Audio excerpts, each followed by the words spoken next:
सरकारी स्कूल से निकाली गई सगी बहनों को न्याय दिलाने को लेकर प्रदर्शन। जिलाधिकारी को प्रेषित ज्ञापन में पीड़ित परिवार को न्याय व उत्पीड़नकर्ताओं को कानून के दायरे में लाने की मांग।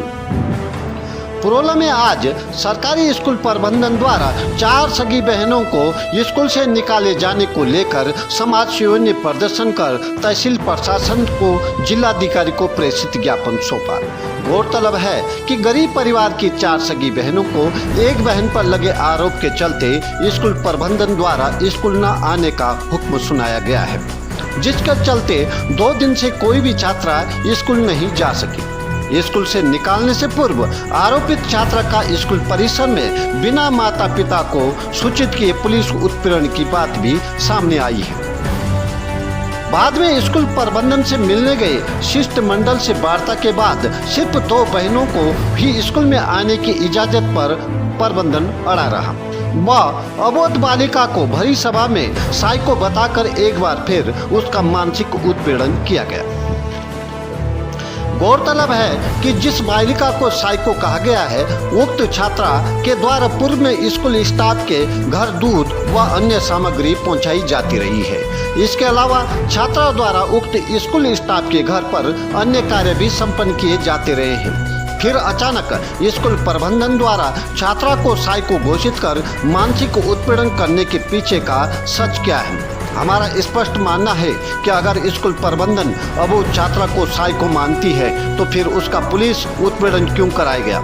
स्कूल प्रबंधन द्वारा छात्रा के माता पिता को इसकी जानकारी देने की अपेक्षा पुलिस चौकी क्यों पहुंचाया गया? सवाल ये भी है कि साइको तो सिर्फ छात्रा थी, तो उसकी माता के साथ पुलिस चौकी में अभद्र व्यवहार क्यों किया गया? अगर आपकी सोच सामंती नहीं है तो गौर करिए, गरीब परिवार को न्याय सिर्फ आपका न्यायप्रिय नजरे से ही मिलेगी। होना चाहिए कि शिक्षा का अधिकार हमारा मूल अधिकार है और किसी भी बच्चे को आप जो शिक्षा के अधिकार से वंचित नहीं कर सकते। इतना बड़ा क्राइम उस बच्चे ने नहीं किया है। और जहाँ तक बात है, छोटी बच्ची है, अभी तो 18 साल से नीचे की बच्ची है, और उसको जो है वापस विद्यालय में लेना, इतना बड़ा दिल तो विद्यालय को करना चाहिए कि वापस बच्चे को लें, बच्चे की पढ़ाई में कोई बाधा ना आए।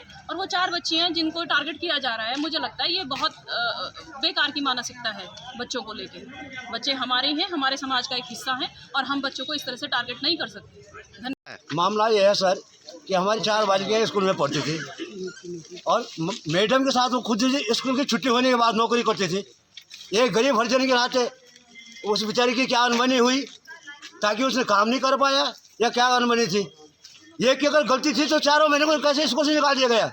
बेटी बचाओ बेटी पढ़ाओ ये अभियान है, ये कोई तरीका है? ये मैडम के शासन चल रहा है। ये देखो, एक गरीब आदमी को न्याय मिलनी चाहिए। हम शासन प्रशासन से अपनी मांग लेके आए हैं। जब हमने ऐसा सुना कि विद्यालय प्रशासन की तरफ से इस प्रकार की कार्रवाई की गई तो कहीं ना कहीं हम लोगों को लगा कि यार एक शिक्षक को ऐसा नहीं करना चाहिए। जो बच्चे होते हैं उनको क्षमा करना चाहिए। बाकी इतना बड़ा मैटर नहीं था, स्कूल का मामला था। अभिभावक को लेकर के इस विषय में बाकी जो विद्यालय के प्रशासन विद्यालय के जो व्यवस्थापक लोग थे, अध्यक्षगण थे, उनको बैठा करके इस विषय में वार्तालाप होनी चाहिए। ये तो पब्लिक और आक्रोश होगी जिस प्रकार से विद्यालय के पे बहुत ठेस पहुंचेगी और शिक्षा के क्षेत्र में ये बहुत निंदनीय बात है। क्योंकि अब भारत सरकार का हो चाहे राज्य सरकार का हो, एक नारा है कि बेटी पढ़ाओ बेटी बचाओ का नारा ही चला है। तो इस प्रकार से ये मामला नहीं आना चाहिए। मैं अभी भी कहना चाहता हूँ कि अभी इस मामले को अपने स्तर से इसको सॉर्ट आउट करें, ये मैं आपसे कहना चाहता हूँ। धन्यवाद। का यह है कि क्षमावड़न को चाहिए, छोटन को उत्पात का हरी का घट गई जो भृगुन मारी लात। इतना बड़ा मैटर ही नहीं था। स्कूल जो प्रशासन है अपने आप में इसको सुलटा सकता था। और जहाँ तक रही बालिका की, छोटी बच्ची है, वो क्या वो किसी के लिए, अगर उसकी गलती भी है थोड़ी सी, तो बड़ा समझ के उसको माफ़ कर देना चाहिए था। और जहाँ तक बात है, ये बातें जो है वहाँ का स्कूल प्रशासन समझेगा। मैडम को भी ये संज्ञान लेना पड़ेगा, उन्हें उसको अपना स्टूडेंट समझ के उसको माफ़ कर देना चाहिए। और मुझे नहीं लगता कि किसी भी मामले को इतने बड़े दूर देने की आवश्यकता है। धन्यवाद।